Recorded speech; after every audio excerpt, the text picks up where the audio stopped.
There will be a lot of attention paid this week to the Terra Luna Classic. It's great to see everyone back. For the Terra Money Classic chain, August is a pivotal month. Fortunately, this is a good thing to hear. Exactly what we had hoped for. As a result, let us examine the implications of this. The rebels are working on a proposal for government that will have a big impact. That's exactly right. Instead of retaking the rebels, my too long chain simply created a new one. If you like what you see, please hit the like button. There are two commitments to Luna Classic, as stated in white paper, that rebels are happy to announce with this software release, which is essentially half of a full version. It's unnecessary for me to go over what happened to the chain again. Of course, it crashed in May, but things are looking up now. 3 major occurrences bear mentioning. We're unable to do much more without staking, which has been disabled. As a result, we're back to working on getting Luna Classic back online. As a result of this, there will be no more mint burns between USD and Luna.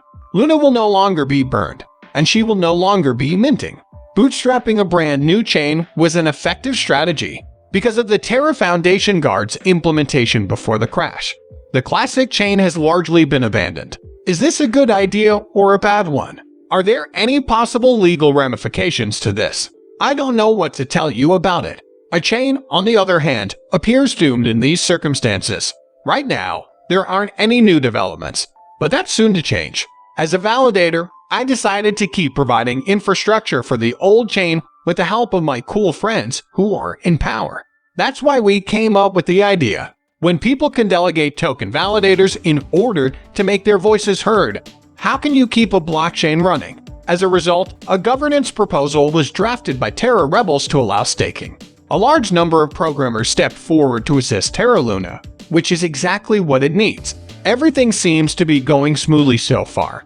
No one is putting the governance results into practice. This is a problem that could result in a standoff similar to the one in Mexico. Staking pays off handsomely.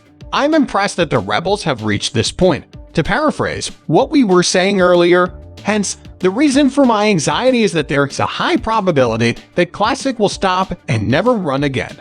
But it is still possible. There's a lot of uncertainty about what will happen right now.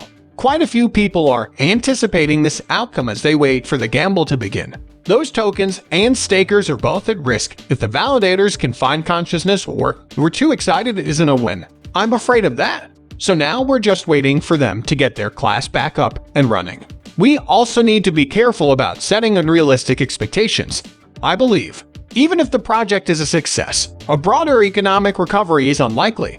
In other words, Terra Luna is now being developed. If we can all agree on one thing, that would be great. At the same time, I believe we should exercise caution when setting our hopes high. This is most likely the subject about which I'm most concerned. But there is no right or wrong answer to this question. A gun was held to the chest of the validator.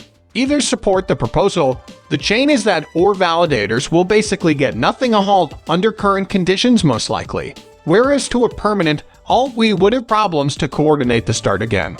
More conflicts arise right now. It's just chaos inside Terra Luna Classic chain. We almost have 2/3 of validators that would prevent the scenario. So that being said, if the 2/3 can agree to something in Terra Luna Classic, 2/3 of the community leaders can agree to for Terra Luna Classic turn. The Classic could have a great thing planning forward if 2/3 of all stake Luna 1 tokens, a Luna Classic proposal, and ethical code. That code is recognized by the network with less than 1/3 of the votes is override and sent to validator jail, which basically means that it's not going to be used. The defeated minority continues proposing codes after being sent to jail. Their staked 1 tokens are slashed to 0.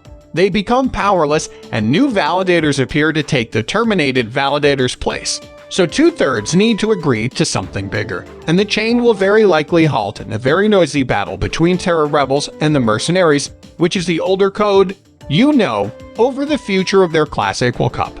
So now we're going to be seeing like a war in Turner Classic, I think, like some sort of a battle between Terra rebels, the new coders and the old coders. And it's getting really interesting to see what happens. What do you guys think about this? Be sure, smash out like. But don't keep you guys updated with more news until next time. PC1.